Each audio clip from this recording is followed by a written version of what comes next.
Alright, I'm resetting up my worm farm as I did years ago. I'll go through a few basic steps here and show you where I'm at. I just got this started, and first thing I want to go through is skunks.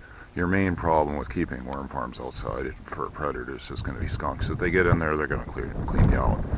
So you see, I've got this on a pretty substantial base.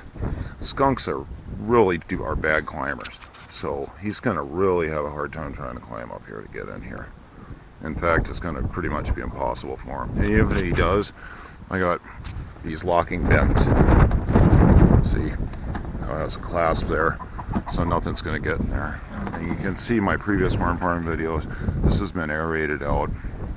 Big, nice holes. I think they're 5/8 holes. And I'll show you what I got going on here. I just put the starter in here, which is actually composted manure, chicken manure, and this is old mushroom compost, mushroom growing compost. And I put all the worm starts here. I ordered dried worm start on the internet. Let's see, and they were really tiny, and they were very dehydrated when they arrived. I don't know if you can see them in here, but they'll be coming along.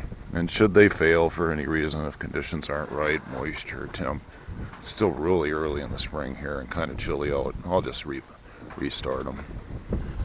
But any compost they'll eat, any household waste. Yeah, I don't see any in there, but there could be. There could be 50 right in front of me. I wouldn't even see them. They were so small. They were like that big. But there you go. I'll just check it every few days. Make sure it doesn't get too wet, too dry.